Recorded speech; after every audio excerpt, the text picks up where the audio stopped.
Today we will understand the principle of homogeneity as well as its application. Right.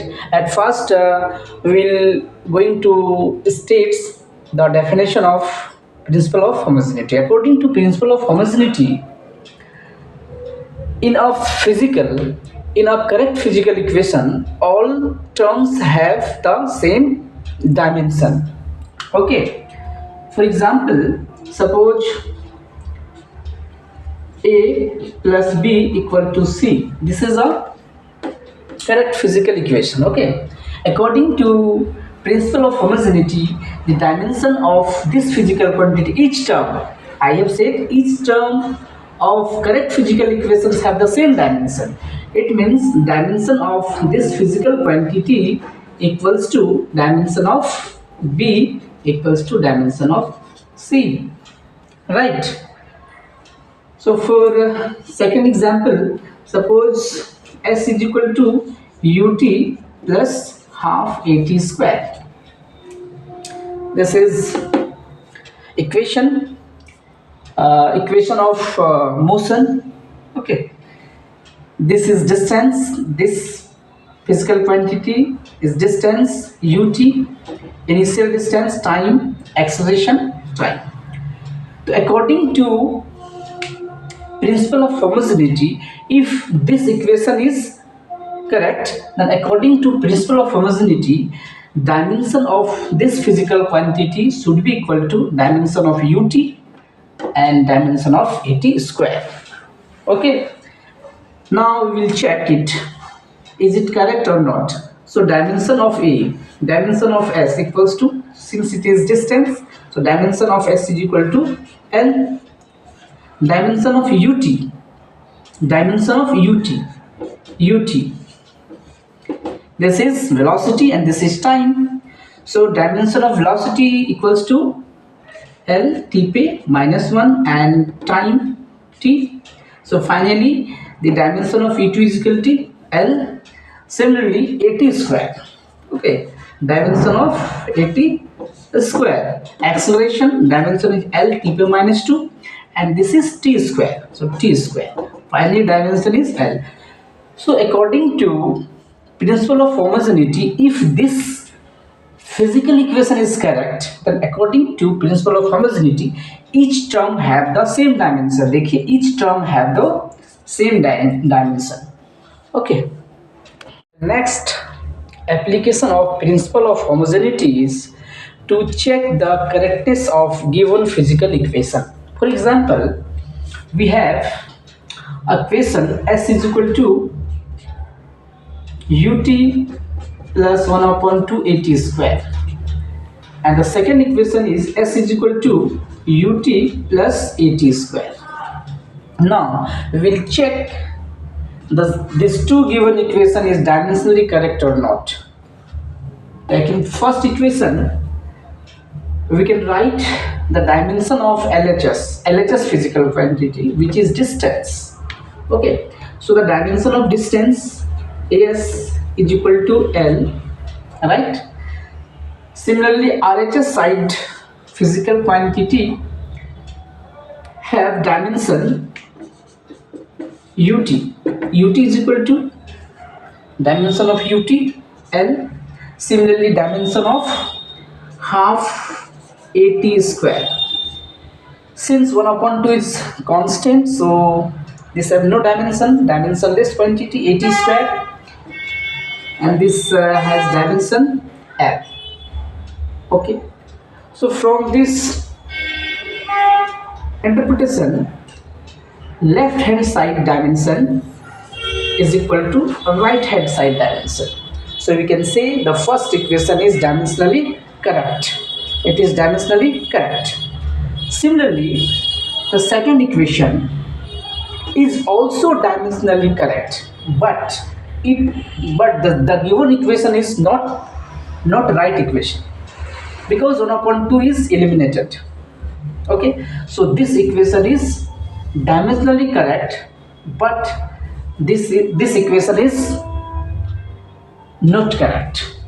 So we can say if a given equation is dimensionally correct, then it may be correct. Okay, maybe.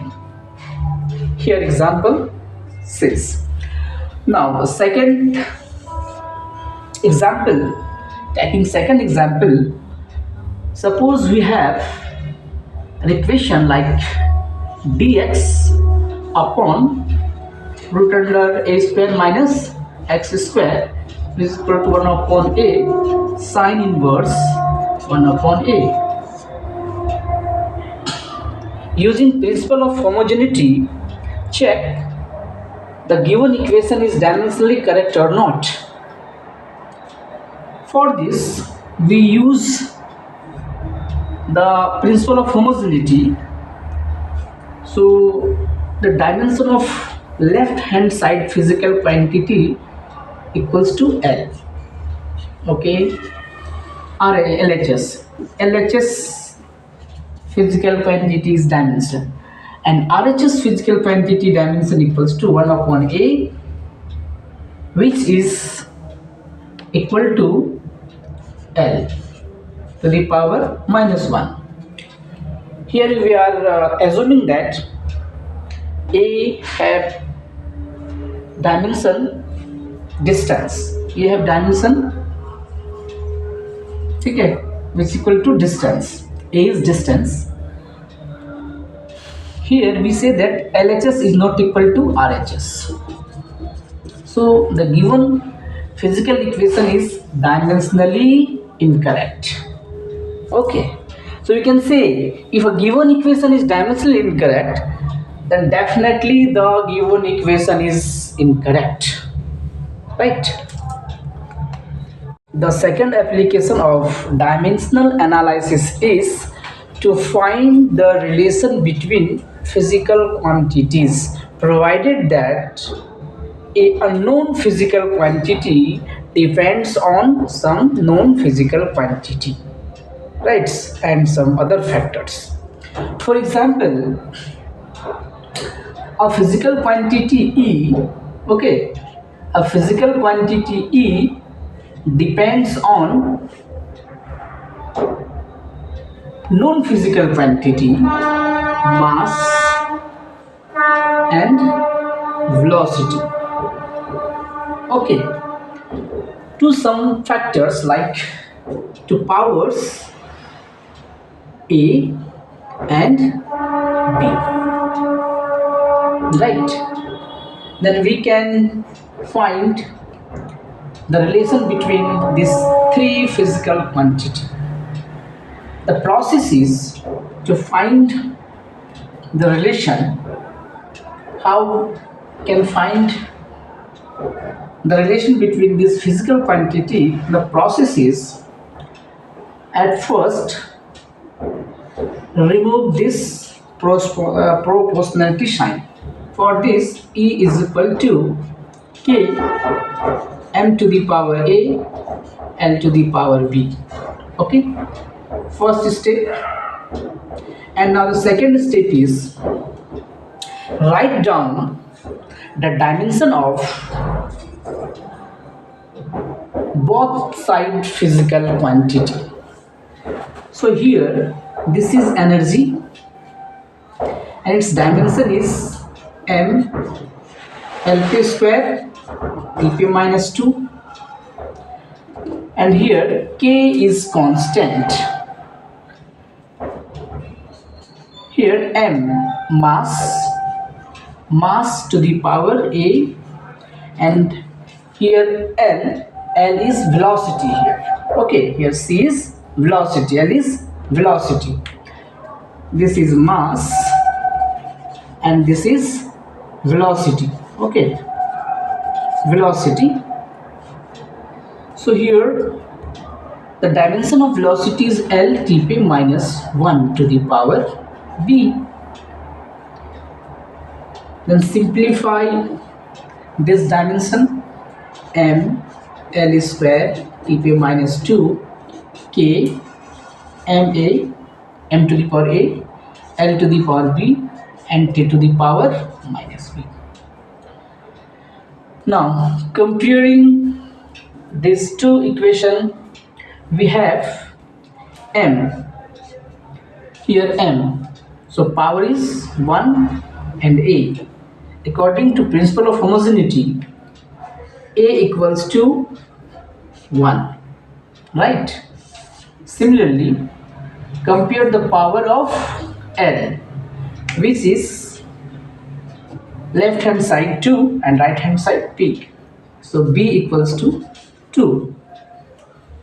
Similarly, t to the power minus 2, and here t to the power minus b. So minus 2 equals to minus b, which is again 2. Right. Now putting the value of a, b to this equation. Step first. So E equals to K M. Here L is c, speed of light, so c to the power 2. In this process we have find the relation between these physical quantities.